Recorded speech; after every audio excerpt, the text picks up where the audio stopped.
Olá, começa agora a primeira edição do Giro Nordeste de 2021. Estamos em Salvador, na TVE Bahia. Você também pode acompanhar o programa nas emissoras parceiras em todos os estados da região Nordeste, em 2 estados do Sudeste, no Espírito Santo pela TV Educativa e em São Paulo pela TVT. E claro, por nossas redes sociais, YouTube, Facebook e Twitter. A nossa hashtag é Giro Nordeste. Sejam bem-vindas e bem-vindos. A convidada do programa de hoje é a médica Gunnar Azevedo e Silva, epidemiologista, professora do Instituto de Medicina Social da Universidade do Estado do Rio de Janeiro e presidente da Associação Brasileira de Saúde Coletiva. Eu sou o Juraci Santana, da TVE Bahia, e vão participar do programa de hoje em seus respectivos estados. Aécio Mac, da Rádio Timbira, no Maranhão, Paiva Rebouças, da TV Universitária do Rio Grande do Norte, Geandra Portela, da TV Antares, no Piauí, Naná Garcês, da empresa paraibana de comunicação, Marjones Pinheiro, da TV Aperipê, em Sergipe, Leonardo Marinho, da TV Ceará e Nathalie Queiroz, da TV Pernambuco. Eu quero agradecer a todos pela participação e vamos iniciar a nossa rodada de perguntas aqui pela Bahia. A luta do mundo contra o coronavírus já dura mais de um ano e 2021 começou com um cenário de incertezas. Doutora, o que você destacaria como mais relevante de erro e acerto no enfrentamento à pandemia? Boa noite, Juraci. Queria começar agradecendo muito, a presença aqui. Boa noite a todos, que estão aqui junto com a gente. Boa noite a todas e todos que estão nos assistindo. Eu queria dizer o seguinte, é um prazer estar com vocês, mas é uma tristeza hoje a gente saber que o Brasil ultrapassa 200 mil mortes por Covid-19. São 200 mil vidas de brasileiras e brasileiros que se foram. Eu queria dizer o seguinte, com isso, nossa solidariedade a todas as famílias que perderam seus parentes, seus amigos, nossa solidariedade a esse povo que sofre e que não tem nenhum respeito e nenhuma solidariedade por parte do nosso presidente da República. e nem do governo federal. É uma tristeza a gente passar por isso. O Brasil está enfrentando muita dificuldade de várias ordens, não é só a dificuldade política, a gente entende a dificuldade para se manter nessa pandemia, a dificuldade de ter proteção social para garantir que as pessoas tenham sobrevivência. Mas a gente entende que a primeira coisa que temos que precisamos ser humildes é entender o sofrimento dessas pessoas todas que estão perdendo tantas vidas e o Brasil passando por essa dificuldade.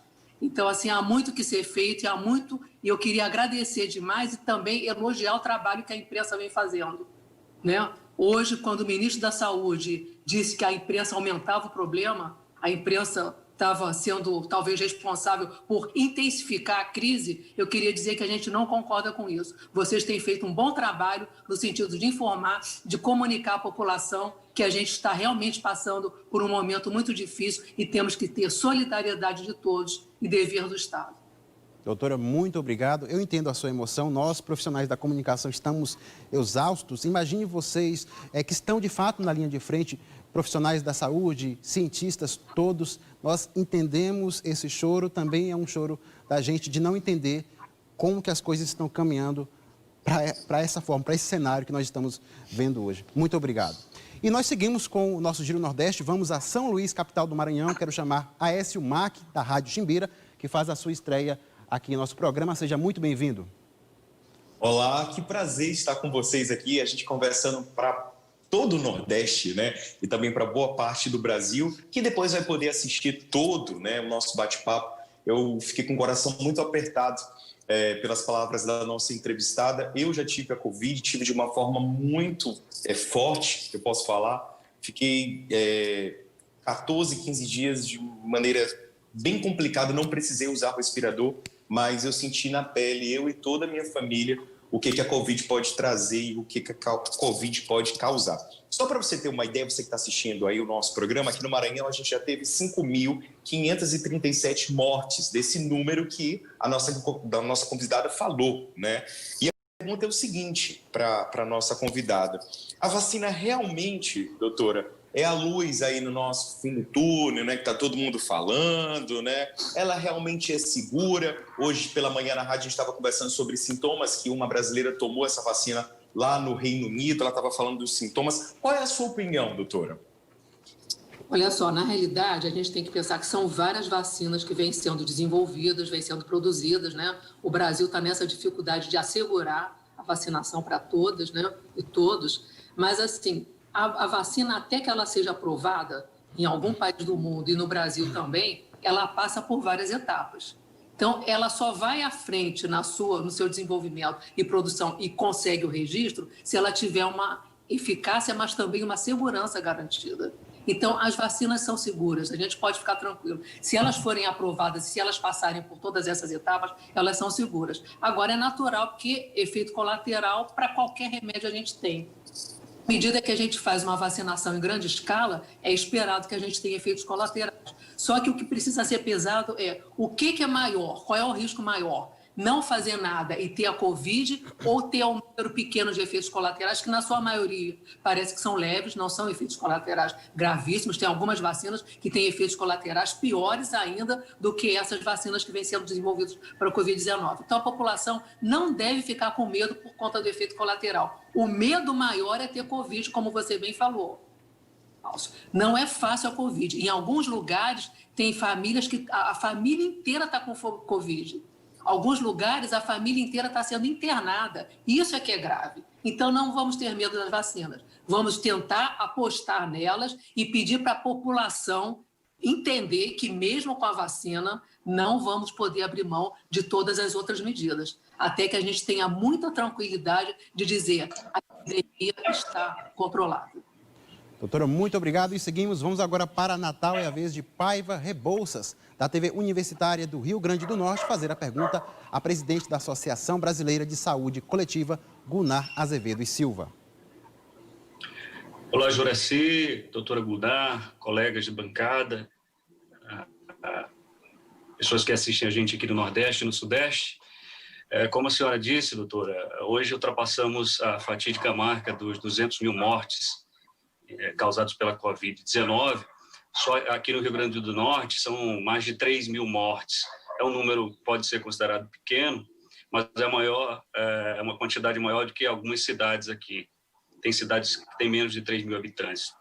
A manchete do jornal diz que nenhuma doença matou tanto em um ano. Nós temos essa boa notícia da Coronavac, mas ainda sem previsão de início de vacinação em nível nacional, né? E apesar de tudo que já foi dito, explicado e orientado, o atual presidente segue defendendo a imunidade de rebanho como uma solução possível e natural. E parece que uma parte significativa da população brasileira também acredita nisso, dado aí o desinteresse em relação às medidas básicas de prevenção. Quanto estrago essa doença ainda pode causar nesse país diante desse quadro, doutor, até que se comece uma vacinação e que se tenha uma imunização realmente? Obrigada, Paiva. Você tem razão. Na realidade, o maior problema é a gente não conseguir ter uma unidade por parte de nossos governantes no sentido de apontar qual é o caminho de seguir a ciência, o caminho de seguir a experiência de países que estão tendo uma outra atitude em relação ao enfrentamento dessa pandemia. Se não for feito nada, e se a gente continuar nessa curva que nós estamos, se as pessoas não entenderem e se não houver, de fato, uma fiscalização e uma comunicação muito direta, pedindo para que as pessoas não façam aglomeração, não sigam as medidas propostas, que é o uso de máscara, o distanciamento físico, né? Se isso não ocorrer, a tendência é que esse crescimento que a gente está percebendo recente, ele tenha um crescimento de forma exponencial. É muito grave, a nossa preocupação é muito grande em relação a isso. Ele pode ser maior do que a gente assistiu em abril e maio, aqui no Brasil. Então, é preciso entender que este momento é um momento grave, é um momento da gente não sair se não for necessário, não tentar fazer aglomeração, porque isso a gente pode abrir mão, e perceber o seguinte, toda expectativa da vacina, ela deve ser colocada como uma possibilidade muito importante. Essa notícia hoje da eficácia da Coronavac foi muito boa, 78% para infecção leve e 100% para quadros mais graves, isso é muito bom. Significa que a gente vai ter um futuro, uma esperança em melhores dias para 2021. Mas, no entanto, até o momento, a gente não tem nada muito certo. A data qual é? Todos os insumos já chegaram?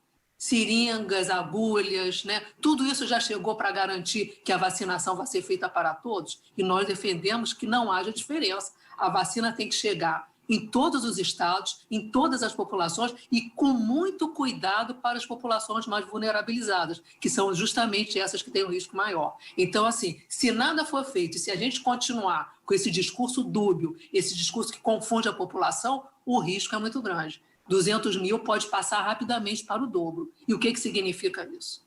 A gente continua sendo, o Brasil continua sendo o país com o segundo número de mortes no mundo. Isso não é pouca coisa. Com certeza não é. Obrigado mais uma vez, doutora Gunnar. Quem está assistindo ao Giro Nordeste pode fazer perguntas e comentários nas nossas redes sociais, YouTube, Facebook e Twitter. E vamos seguir para a Teresina, capital do Piauí, onde está Geandra Portela, da TV Antares.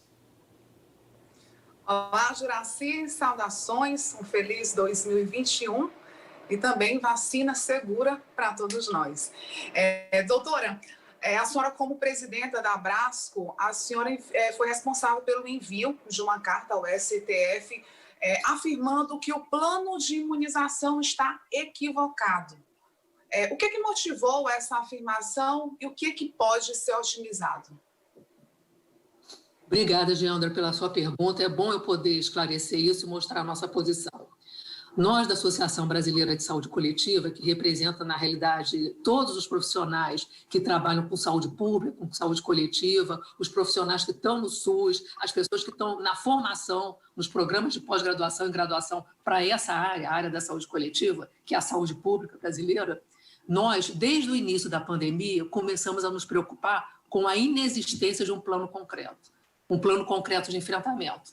E nesse plano concreto, claro que a vacinação faz parte. Quando nós percebemos que o Programa Nacional de Imunização Brasileiro que é um programa que foi já bastante reconhecido no mundo todo e que já garantiu condições de queda importante na mortalidade infantil, diminuição da internação de idosos pela vacina da influenza, ou seja, o nosso programa de imunização é muito bom, foi muito bom. Quando percebemos que esse programa vinha sendo desmontado e que tinha que ter resposta rápida em relação à Covid, nós nos oferecemos para o Ministério da Saúde que a gente poderia colaborar na construção desse plano. E, na realidade, foram criados 10 grupos, vários colegas da nossa área, sanitaristas, epidemiologistas, foram indicados para esses grupos de trabalho, mas, na realidade, o que se percebeu foi uma coisa muito confusa. Então, um plano com muitas omissões, foi por isso que a gente mostrou as falhas desse plano. Na realidade, é um plano que não é um plano total. Não tem data, não tem clareza de como vai ser garantido todo a distribuição, o armazenamento, a rede, nada disso está muito claro. E aí a gente chamou a atenção disso, a gente mostrou que teria que ter muito cuidado em estabelecer quais são os grupos prioritários, porque infelizmente a gente hoje não tem a quantidade de vacina para toda a população, a gente tem que ir por prioridade, sim, isso tem que ser importante chamar atenção. São os idosos, são as pessoas com risco maior de evoluir mal se tiverem a infecção pelo vírus. E isso a gente mostrou. E mostrou também que para que esse plano funcione, o fundamental é que o SUS funcione. Porque quem vai vacinar é o SUS. Se o SUS não estiver funcionando, se ele não tiver condição de atender quem está aí com vocês, quem está aqui na região sudeste, quem está na região sul, seja no interior, seja em lugares remotos, seja na periferia, a vacinação não vai funcionar. Então, nesse sentido, a gente chamou a atenção. É importante fortalecer o SUS e não acontecer o que a gente está vendo, desmonte de políticas, como, por exemplo, o Programa Nacional de Imunização, tão importante que o Brasil já teve. É nesse sentido que a gente chamou a atenção. A gente continua disponível para contribuir. Na realidade, somos profissionais dessa área, podemos contribuir muito, como outros profissionais, né, da área de saúde e outras áreas, mas a gente percebe que não há uma coordenação. Não existe uma coordenação articulada, nem para a vacinação em si, nem para o enfrentamento no geral dessa pandemia. E a coordenação significa a gente pensar em todos os sentidos, inclusive nas medidas de proteção social, no auxílio emergencial, tudo isso faz parte do enfrentamento da pandemia. Com certeza está certo. E vamos girar, temos muitos assuntos para tratar com a presidente da Associação Brasileira de Saúde Coletiva, Gunar Azevedo e Silva. A gente segue para João Pessoa, quero chamar Naná Garcês, da empresa paraibana de comunicação. Colegas, eu quero saudá-los para que a gente tenha um 2021 mais feliz, porque se nós chegamos até aqui foi por muita luta nossa e quero saudar a todos para que o 2021 seja mais feliz. Doutora Gunar, a senhora tem empreendido uma grande luta em favor do SUS, pela valorização, inclusive desenvolvendo uma campanha. Como está a adesão da sociedade, dos outros segmentos que não são profissionais da saúde pública, do cidadão comum? Como é que ele está conhecendo e aderindo a essa campanha? Obrigada, Naná. Ótima pergunta sua. Na realidade, o que a gente percebeu com essa pandemia? Teve um aspecto interessante. O SUS apareceu. A sociedade brasileira se deu conta que nós tínhamos o maior sistema universal e público de saúde do mundo. O SUS apareceu. Apareceu com as suas fragilidades, claro, mas com a sua fortaleza. Se não fosse o SUS, gente, a gente não teria 200 mil mortes só, a gente teria muito mais. Né? O SUS atendeu as pessoas, o SUS conseguiu dar assistência, conseguiu fazer com que pessoas tivessem acesso a, inclusive, tratamento intensivo. Mas, infelizmente, vários profissionais na linha de frente do SUS foram a óbito por conta da Covid, né? Porque se infectaram, infelizmente, eles foram a óbito por isso. E nós percebemos o quanto que o desfinanciamento do SUS que vem ocorrendo historicamente vem atrapalhando isso. Então, equipes grandes que poderiam estar muito mais preparadas e poderiam estar postas para atender essas pessoas, equipes de saúde da família, equipes em vários lugares desprovidos do Brasil, né, que precisam realmente do SUS, essas equipes foram desmontadas e a política foi, de uma certa forma, a política que investe na atenção primária à saúde foi, de uma certa forma, muito desvalorizada. Então, o SUS apareceu. Agora, a sociedade como um todo custou a se dar conta. Eu acho que agora começa a perceber. E a gente chama a atenção de que esse movimento de fortalecimento do SUS, ele não vem só para quem é unicamente só tem o SUS como atendimento. Ele é necessário para todos. Porque se é necessário, mesmo que essa situação, eu acho que ela não vai acontecer tão facilmente, mesmo que as vacinas cheguem às clínicas privadas, quem vai garantir a qualidade, quem vai vigiar é o SUS, com a sua vigilância sanitária. Se a gente hoje tem hospitais privados funcionando bem, a gente tem que entender que para que esses hospitais funcionem, é o SUS que faz a vigilância sanitária. Para, inclusive, eu não sei se a sociedade sabia disso, os hospitais privados, hospitais de pessoas com mais posse, para terem um transplante de órgão, quem leva o órgão até a pessoa que vai ser transplantada é o SUS. A fila é no SUS. Então, o SUS não é só o atendimento, é muito mais. E eu acho que, aos poucos, com isso tudo, a sociedade está percebendo essa necessidade. E o SUS é muito eficiente, porque ele cobre, né? Exclusivo, tem pessoas que não têm outro plano de saúde, não tem nada. É 75% da população que o SUS cobre. 25% só da nossa população tem plano privado. E mesmo sendo assim, o gasto com o setor público de saúde é menor do que o que é investido no setor privado. Então, a gente, com isso, pode dizer, o SUS é... E veja bem, nesse momento, quem vai garantir, uma vez vacinado, que a pessoa vai tomar a mesma dose? Quem vai monitorar? Quem vai mandar a carta? Quem vai chamar? É o SUS. O setor privado não tem condição de fazer isso. E é isso que a população precisa entender. Precisamos muito de vocês, jornalistas que trabalham com comunicação, para mostrar esta fortaleza. E para que ele consiga dar conta, ele precisa ser mais fortalecido ainda. Valorizar os seus profissionais, seus trabalhadores e trabalhadoras, e garantindo que essas pessoas possam multiplicar em suas áreas todas as ações que o SUS tem condição de fazer, que, como mais uma vez eu falo, não é só o atendimento, é a vacina para animais, inclusive, e as pessoas esquecem disso, né? É toda a questão de cobertura em relação ao ambiente, o que a gente tem de medicamentos corretos e acesso a muitas outras coisas que a nossa população tão carente precisa. O SUS foi uma conquista que está na nossa Constituição de 88. A gente não pode abrir mão. Com certeza, e da nossa parte, doutora, pode ficar tranquila, vamos continuar alertando sobre a importância para todo mundo defender o Sistema Único de Saúde. Pois bem, seguimos a rodada de perguntas a Gunnar Azevedo e Silva. Vamos a Aracaju, capital de Sergipe, para a participação de Marjones Pinheiro, da TV APRP. Olá a todos, alegria estar aqui de volta com vocês. Quero saudar os colegas de bancada, nosso público em casa, uma saudação especial à nossa convidada de hoje. Doutora Gunnar, as suas palavras foram muito precisas no começo aqui da nossa conversa, da nossa entrevista, e é evidente, é indiscutível esse desgoverno que a gente tem assistido já há algum tempo, e em especial desde o início da pandemia. Essa falta de controle, essa falta de rumo, enfim. Agora tem um aspecto, já que a gente falou há pouco, provocado por outras perguntas como a de Naná, a questão da participação da sociedade. E boa parte, eu tenho a impressão, ou uma parte significativa dos brasileiros, tem uma dificuldade com a noção de coletivo, da noção de grupo, da noção menos individual e de nós todos.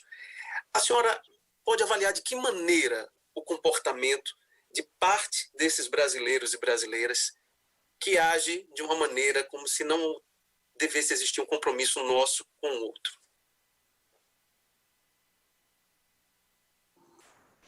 Obrigada, Marjones, por você trazer essa questão. Olha, eu acho que se alguma coisa foi possível nós aprendermos com essa pandemia, é que não adianta a gente resolver o problema individualmente. Esse problema é um problema coletivo.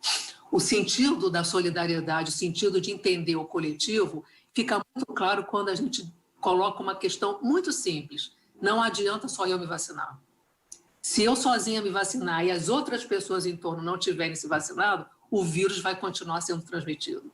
Então, é uma situação de muito egoísmo eu querer salvar minha pele, tendo os outros, a transmissão sendo mantida. Eu acho que a nossa sociedade, ela começa a acordar para perceber que soluções individuais não vão dar conta de um problema tão grave. Mas você tem razão, as pessoas têm dificuldade de perceber isso. As pessoas precisam entender que a solidariedade neste momento é muito importante. E várias experiências, eu vejo aqui no Rio, mas eu vejo em outros lugares, têm sido muito interessantes, como em Paraisópolis, como na Maré, como em comunidades carentes, de pessoas se trabalharem junto, né? Tentarem fazer junto com outras pessoas que tenham alguma influência, mas alguma capacidade de organizar e contribuir, muitas iniciativas interessantes, inclusive em relação ao enfrentamento à pandemia. A gente, por exemplo, na nossa entidade, consegue perceber muito claramente que nesses lugares onde existe uma organização maior da comunidade, o número de mortes foi menor, de Covid-19, mesmo nas populações vulnerabilizadas. O que significa que esse espírito de necessidade de se organizar e esse espírito de aprender com essa pandemia, que a construção é coletiva e podemos muito ajudar na organização de pessoas com maior dificuldade, em situações mais difíceis, eu acho que é o momento para a gente mostrar para todos. Então, assim, eu sou um pouco otimista em relação a isso. A pandemia tem nos ensinado. Ela traz muito sofrimento, mas ela traz muito sentimento de construção, de organização, construção e de mostrar que cada brasileiro e cada brasileira tem um papel teve um papel no ano de 2020 e vai ter um papel importante em 2021. Obrigado mais uma vez, doutora Gunnar. Olha, a nossa hashtag para quem quiser fazer perguntas e comentários é Giro Nordeste. E vamos para Fortaleza, onde está Leonardo Marinho, da TV Ceará. Obrigado, Juraci. Doutora, eu queria que comentasse essa possibilidade que foi ventilada em alguns países e até aqui pelo governo de São Paulo sobre a administração de uma dose só para mais pessoas, né? Em vez das 2 doses completas, uma dose só para poder vacinar mais pessoas e com isso já eliminar aí várias possíveis internações, né? Eu queria saber a opinião da senhora. Pois é, isso a gente não tem uma resposta ainda. Na realidade, a resposta que nós temos hoje é que a cobertura, a garantia de que a gente vai ter uma resposta boa são com 2 doses. Então, eu acho um pouco precoce a gente pensar que isso seria a solução. Talvez fosse interessante a gente trabalhar na perspectiva de garantir as 2 doses, que foi o que assegurou uma boa cobertura em relação às pessoas não terem uma evolução ruim em relação à infecção. Então, eu acho que não dá para dizer isso. Esse vírus tem trazido para a gente muitas questões e tudo muito novo, né? A ciência correu muito para dar conta de uma vacina em um ano, isso nunca ocorreu em nenhuma outra doença essa situação ocorreu, e muitas outras questões a gente tem que acompanhar. Então, isso que você está perguntando, acho que não há resposta ainda. Nesse momento, eu acho mais correto a gente seguir as 2 doses, que é o que está sendo proposto, né? E que a segurança, mas também a eficácia tem mostrado alguma solução. Então, na realidade, os países estão ainda trabalhando com a perspectiva de 2 doses. Eu acho que o Brasil tem que fazer isso. Obrigado novamente, doutora Gunnar. Vamos girar mais uma vez? É a vez da jornalista Nathalie Queiroz, da TV, olha só, de TV Pernambuco, ela fala de Recife. Boa noite, doutora. Boa noite a vocês que estão nos assistindo agora, que vão nos assistir nos próximos dias também, a Juraci, aos colegas de bancada. Doutora, a Covid, ela trouxe novos desafios para a saúde pública. Ela trouxe novos desafios para a saúde coletiva como um todo. Mas os velhos desafios, eles continuaram existindo concomitantemente com esses novos desafios. E aí eu gostaria de saber da senhora, como é que a senhora avalia e quais são, né, os desafios para a saúde coletiva no Brasil, neste momento, para além da pandemia, né, que já é um tema que já tem sido bastante discutido. Obrigada, Nathalie. Olha, o que você coloca merece uma resposta assim, bem grande, mas eu vou tentar resumir um pouco. Nós temos, neste momento, desafios enormes, né? Eu acho que nunca enfrentados, pelo menos eu não esperava que ainda na minha vida de sanitarista eu ia passar por isso. Então, são desafios enormes, dos últimos 100 anos é a maior tragédia sanitária global, não só no Brasil. O que acontece? Tem efeitos diretos da pandemia. 200 mil mortes, são 200 mil mortes diretas da pandemia. O que significa que algum número subnotificado pode dizer que esse número é maior ainda. Mas, além disso, a pandemia, direta ou indiretamente, trouxe muitos outros problemas. E fez o quê? Com que problemas já existentes ficassem, de uma certa forma, esperando para poder serem atendidos, né? A gente tem todos os problemas de várias ordens, várias pessoas com doenças crônicas, várias pessoas vivendo em condições de saúde e de vida muito precárias, isso só aumentou. E tem um problema que eu acho que vale a pena chamar a atenção, que todo mundo está percebendo, que com essa situação, né, de confinamento, mas de incertezas e de muitas perdas, os problemas psicológicos e até de saúde mental se agravaram. Então, esse é um desafio, poder trabalhar isso de forma com que não aumente o que a gente já vinha com problema anterior. A gente vai ter que, nesse ano agora de 2021, garantir um orçamento para o SUS que dê conta de tudo que foi retesado, de tudo que foi reprimido e não foi atendido, de todas as consequências da pandemia, pessoas que já tiveram, saíram e não estão em condição de assumir uma vida ainda como tinham antes, porque estão com sequelas, e é verdade, tem várias sequelas que, inclusive, a gente não conhece. A ciência está monitorando, está acompanhando para entender o que é isso. Então, os desafios para 2021 são enormes. São enormes. A vantagem é que a gente conhece um pouquinho mais. E a vantagem também é que nós tivemos várias lições disso aí. Muitas lições mostrando o que a gente não poderia deixar de fazer. A gente não pode deixar de atender as pessoas que estão doentes, que estão precisando. E, para isso, a gente tem que se organizar. Agora, é um risco as pessoas que estão precisando de atendimento irem ao serviço de saúde para buscar atendimento e se infectarem com esse vírus horrível. Então, tudo isso tem que ser cuidado, o que exige um esforço enorme de planejamento e uma capacitação muito grande dos profissionais que estão na linha de frente. Doutora, muito obrigado mais uma vez.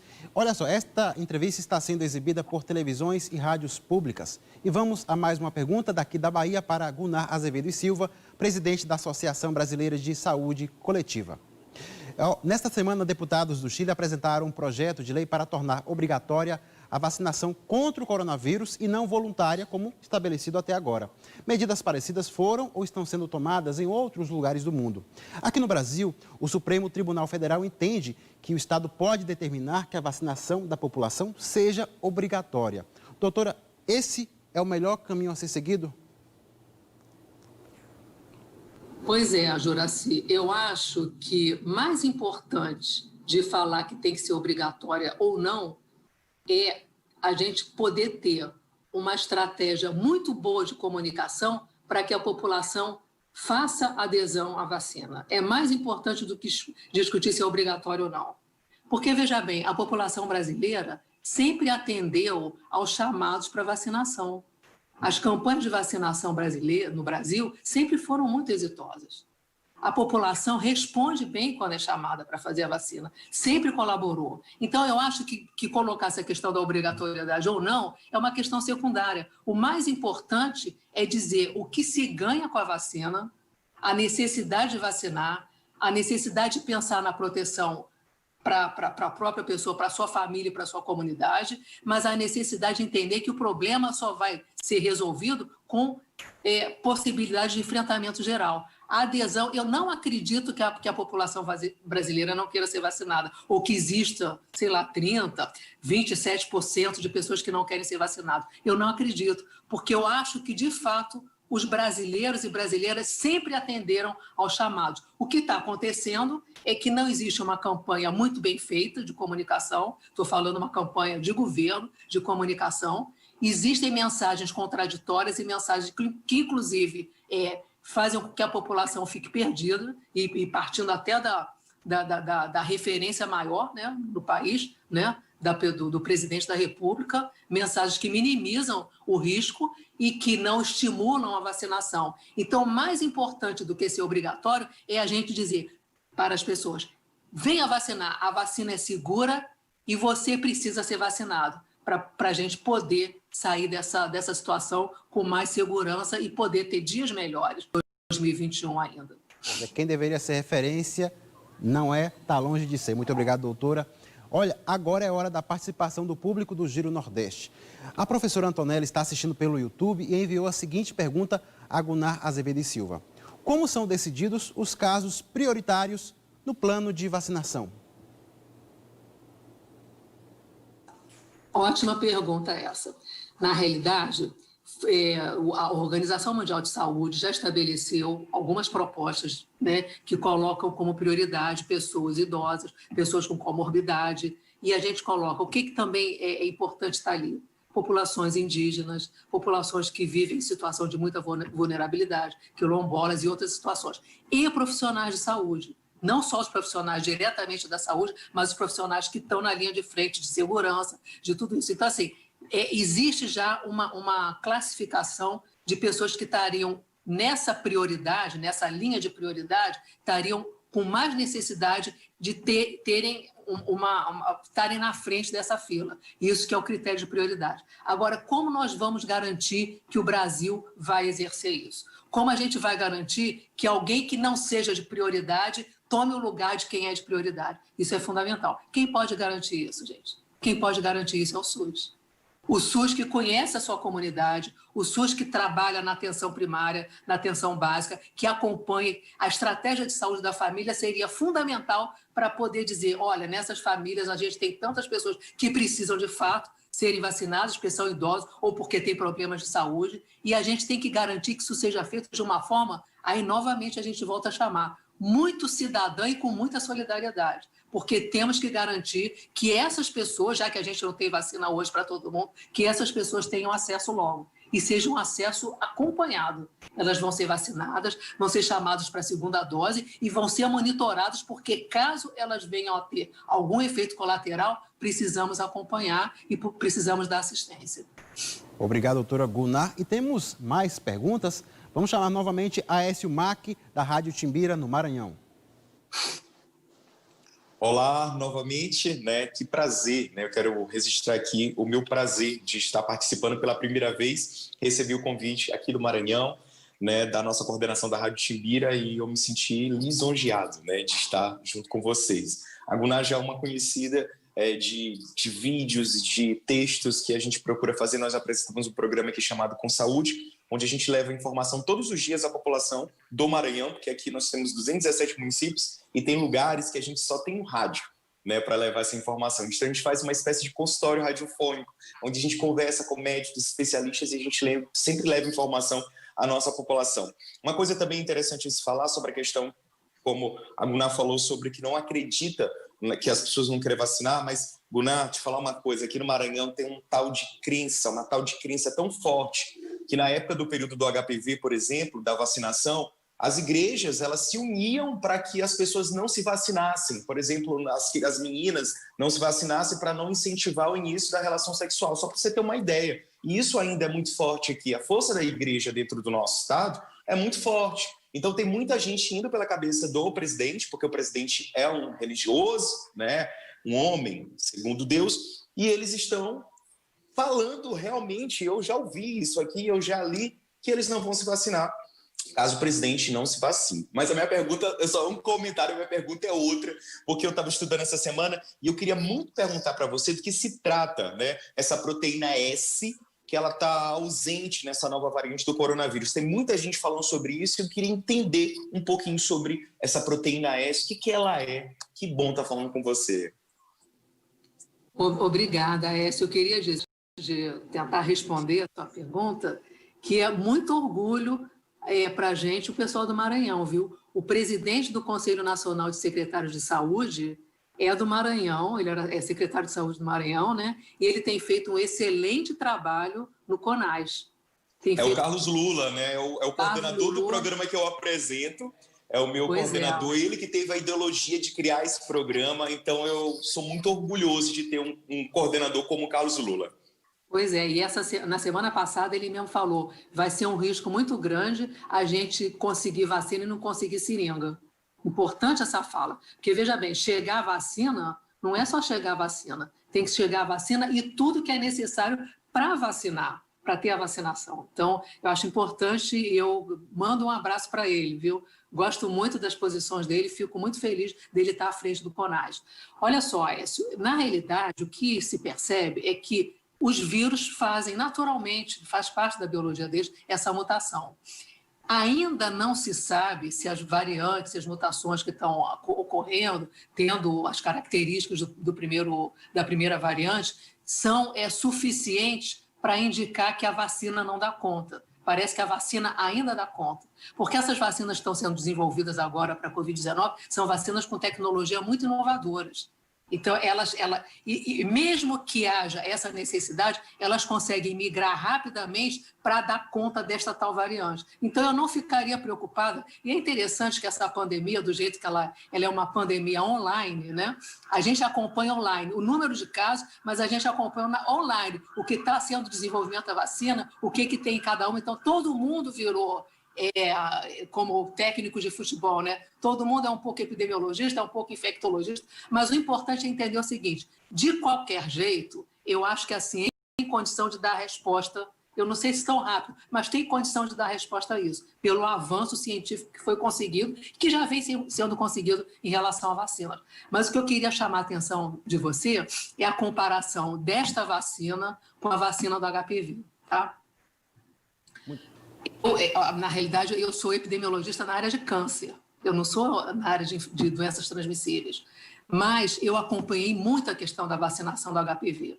A vacina do HPV ela foi feita para evitar a infecção pelo HPV, que ela, persistindo nas mulheres, pode levar ao aparecimento do câncer do colo do útero depois de muito tempo, não é rapidamente. Então, é uma vacina que previne não o câncer, ela previne a infecção.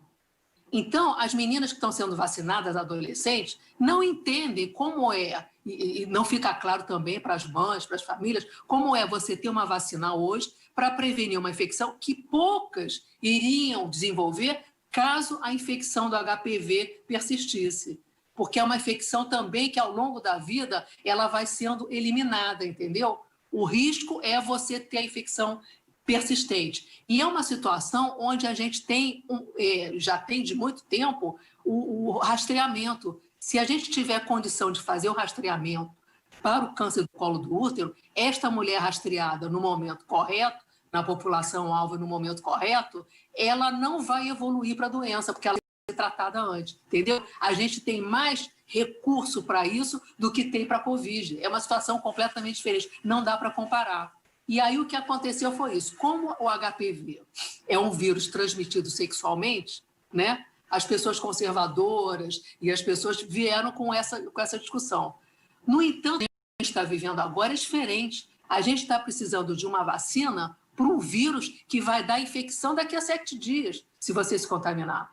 A pessoa pode evoluir mal em 7 dias se ela tiver contato. É uma coisa atual, é diferente do que pensar a outra situação. Então, o que a gente tem que informar é isso. Você está tomando a vacina para você não evoluir mal se você tiver contato com alguém com vírus e esse contato levar você a adoecer.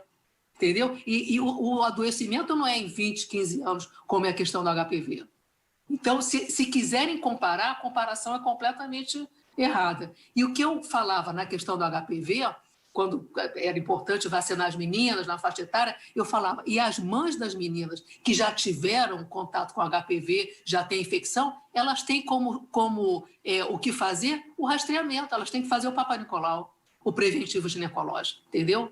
Nessa situação, não. A medicina tem o quê? O que a medicina tem hoje?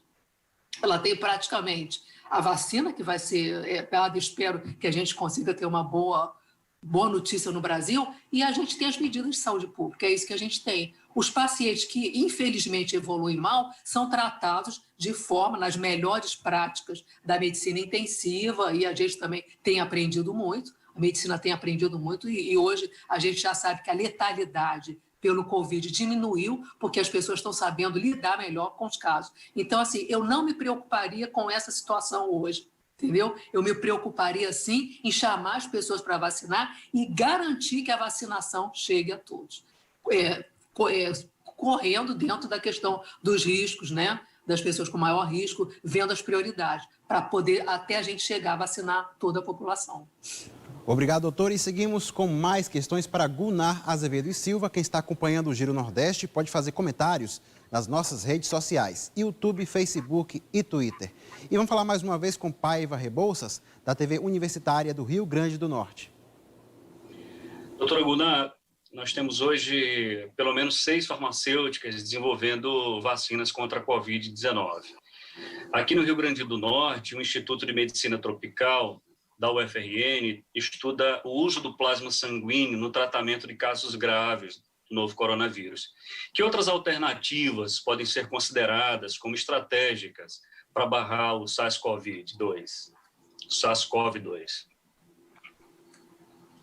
Obrigada, Paiva. Você fala para impedir a evolução dos casos, é isso? Que outras alternativas a gente tem para impedir a evolução? Além da vacina, porque a gente está apostando tudo na vacina, mas a ciência e os laboratórios há muito estão trabalhando em outras alternativas, né? Pois é, então, pelo lado da medicina, muita coisa está sendo investigada. A gente, eu acho que, inclusive, já superou aquela fase daqueles medicamentos que já sabíamos que não iam ter eficazes, né, para o tratamento, né? Embora tenha tido muita propaganda para as pessoas usarem esses medicamentos, eles não são eficazes, vários dos que foram levantados, e tem muitos estudos, né, vários pesquisadores tentando examinar que outros medicamentos, essa questão do plasma parece ter uma boa resposta. Mas, na realidade, o que a gente tem hoje, de muita garantia, é que o mais efetivo para evitar a infecção são as medidas clássicas de saúde pública, que já se faziam lá na gripe espanhola há mais de 100 anos atrás. É o distanciamento físico, é o uso de máscara, é a gente lavar a mão, usar álcool gel e, sobretudo, eu chamo a atenção disso, não ter aglomeração humana. Isso é o mais importante. O que tem de efetivo é isso. O que pode barrar e diminuir a transmissão, fazer com que a nossa curva, que lá no início a gente falava, que a nossa curva seja achatada, é garantir medidas de saúde pública. Porque as outras situações, você fala o plasma para quem já está com a infecção e pode evoluir mal. É um tratamento para os casos que vai de assistência. Tá? Mas a gente hoje não tem nenhuma coisa que possa ser mais efetivo do que usar o que a OMS propõe e as medidas de saúde pública que a gente tanto fala, que não vamos poder abrir mão em 2021, mesmo com a vacina. Obrigado mais uma vez e vamos para mais uma participação de Geandra Portela, da TV Antares, no Piauí.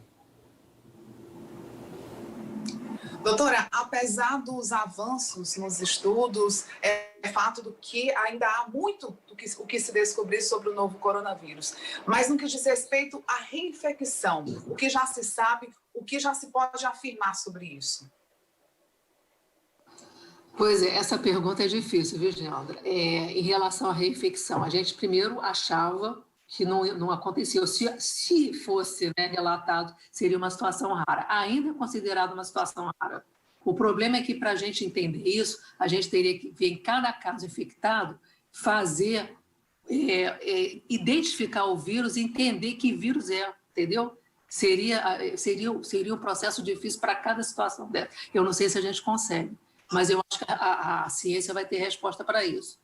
Na realidade, é uma que nos coloca num problema complicado, porque se houver reinfecção, mesmo com as pessoas já tendo tido a doença, né, já tendo tido comprovadamente a doença, é complicado. Então, assim, eu acho que eu não tenho uma resposta hoje, eu não sei se a ciência tem uma resposta hoje, mas eu tenho certeza que em médio prazo, por exemplo, a gente vai poder entender. Mas isso demanda uma situação que a gente fala que também faz parte de medidas de saúde pública, é um monitoramento muito próximo, é a vigilância em saúde.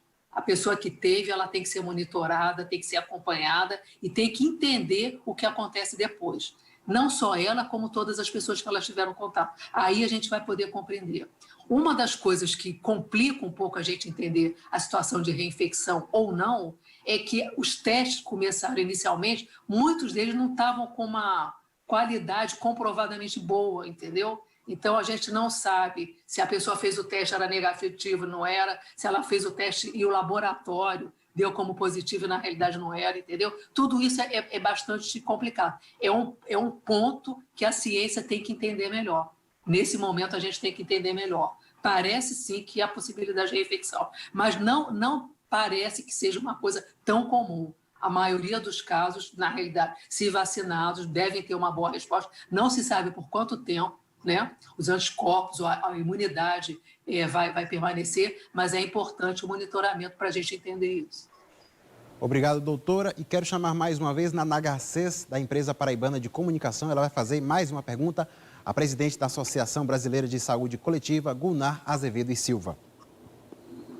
Doutora, a senhora estudou bastante as desigualdades como causa de adoecimento e como dificuldade também de acesso à saúde.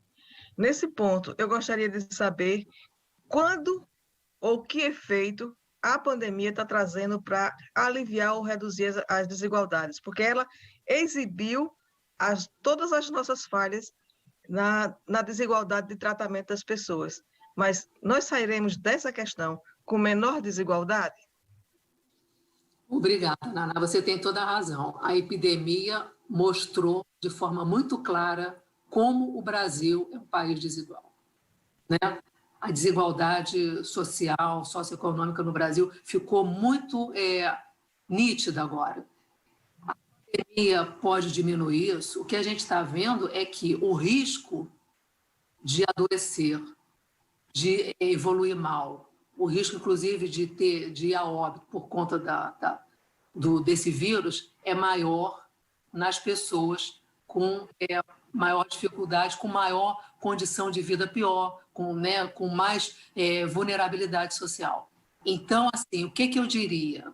Essa pandemia, não só ela destapou e deixou claro para a sociedade que somos, de fato, um país muito desigual, mas eu diria o seguinte, ela está organizando a desigualdade social. E ela organiza na medida em que garante acesso a leito de UTI para algumas pessoas e outras pessoas esperam muito esse leito, né? Ela desorganiza, ela faz com que pessoas tenham recurso para ficar em casa e outras não tenham recurso nenhum para ficar em casa. Então, nesse sentido, a gente chama atenção. O que é você ter um filho numa escola privada, que pode ter um acompanhamento, que pode ter um ensino remoto, que pode ter tudo isso. E as pessoas que não têm essa condição dependem da escola pública e os filhos ficam soltos, sem cuidado, na rua, expostos a várias condições, porque os pais precisam trabalhar. Então, na realidade, ela destapou a desigualdade, mas ela, de uma certa forma, aumentou a desigualdade e as possibilidades de lidar com essa desigualdade. É nesse sentido que a sociedade tem que se unir. Tem que se unir e trabalhar para que todos os esforços sejam feitos para que as pessoas tenham recursos, seja medida emergencial, seja o apoio para ficar em casa, seja o seguro-desemprego, todas as medidas de proteção social para que elas também tenham condição de enfrentar com a sua família, na sua condição, essa pandemia. Na realidade, o que a gente está vendo é que a desigualdade apareceu de forma muito forte. E se a gente não tiver cuidado, inclusive com a vacinação, ela pode, mais uma vez, organizar a desigualdade brasileira. Uma vez, é o momento de outra participação de Marjones Pinheiro, da TV APNP em Sergipe. Então, pegando ainda essa esteira da desigualdade, doutora Gunnar, da desigualdade social, que ela é evidente no Brasil, ficou escancarada agora. Então, a gente, por exemplo, eu queria pegar o exemplo de São Paulo, que é o estado hoje mais rico do país, o estado com a melhor condição financeira frente aos demais. Ao que tudo indica, ainda esse mês ele começa a vacinar parte de sua população. Eu queria saber da senhora qual o efeito que esse descompasso pode trazer dentro da doença, dentro da pandemia como um todo, se a gente considerar que nem todos os estados vão ter a mesma autonomia, a mesma condição até econômica de vacinar a sua população, uma vez que a vacinação pelo governo federal, dentro desse cenário de confusão que a gente tem acompanhado, ele ainda não é nada concreto. Pois é, veja bem, Marjones, o que você coloca é uma questão muito grave. Como a gente pode lidar com um país que é uma federação, né? Nós somos muitos estados. Como é que a gente pode lidar numa condição de uma nação onde alguns vão ter acesso e outros não vão ter? O que a gente está fazendo com isso? A gente está dividindo uma nação, né? A gente está dividindo um país que poderia ter muita contribuição se todos chegasse a todos de forma proporcional mas de forma onde as pessoas com mais necessidade tivessem acesso. Não adianta a gente vacinar um estado inteiro, e tem que pensar nisso também, não adianta a gente vacinar um estado inteiro se os estados vizinhos não tiverem vacina. Porque as pessoas se deslocam, as pessoas viajam, e o Brasil não é uma ilha. O Brasil não é uma ilha. Então, eu acho que tem um grau de perversidade e de muita pouca solidariedade pensar que um Estado, se ele conseguir, ele vai fazer isso sozinho. Porque não vai resolver o problema. Não vai resolver o problema e a gente vai aumentar essa desigualdade que a Naná chamou a atenção, e você também. Então, assim, não é solução. E nenhum outro lugar, nenhum outro país do mundo está pensando em separar por pedaços, por territórios, onde tem capacidade ou não. As pessoas estão realmente colocando a necessidade de priorizar as pessoas de maior risco, uma vez que não tem vacina para todo mundo. É melhor que todos os países vacinem, ou todos os estados vacinem as pessoas de maior risco, né? Seguindo as prioridades, do que vacine um lugar só todo mundo. Não é uma medida inteligente. Não é uma medida inteligente, não é uma medida solidária, nem cidadã fazer isso. E nem republicana, né? É aquele ditado que vocês conhecem bem, né? Farinha pouca, meu pirão primeiro. Estamos quase no final do Giro Nordeste de hoje. Gostaria de agradecer a participação da presidente da Associação Brasileira de Saúde Coletiva, Gunnar Azevedo e Silva. Temos aí 2 minutos para suas considerações finais, Gunnar. Eu queria terminar dizendo assim, mais uma vez, agradeço muito, né, a possibilidade de estar aqui. Para mim, o Nordeste é maravilhoso, é um lugar que inspira a gente, que dá esperança para a gente. E queria dizer o seguinte, não vamos entrar nessa de que a população brasileira não quer se vacinar. Agora, para que a população brasileira tenha acesso à vacina, é necessário fortalecer o SUS. Então, o meu recado é esse. Vamos fortalecer o SUS para garantir já vacina para todas e todos os brasileiros. Gente, mais uma vez, muito obrigada. Não sei se respondi a tudo que vocês perguntaram, mas eu fico disponível, a Abrasco fica disponível, e é um prazer estar com vocês. Pronto, fique à vontade, volte sempre. Muito obrigado mais uma vez. E olha só, o Giro Nordeste está terminando. Eu quero também agradecer aos comunicadores, Aécio Marque, da Rádio Timbira, no Maranhão, Paiva Rebouças, da TV Universitária do Rio Grande do Norte, Geandra Portela, da TV Antares, no Piauí, Naná Garcês, da Empresa Paraibana de Comunicação, Marjones Pinheiro, da TV Aperipê, em Sergipe, Leonardo Marinho, da TV Ceará, e Nathalie Queiroz, da TV Pernambuco. Muito obrigado também a vocês que acompanharam o Giro Nordeste. A gente volta na semana que vem. O nosso convidado é José Gomes Temporão, ex-ministro da Saúde. Até lá.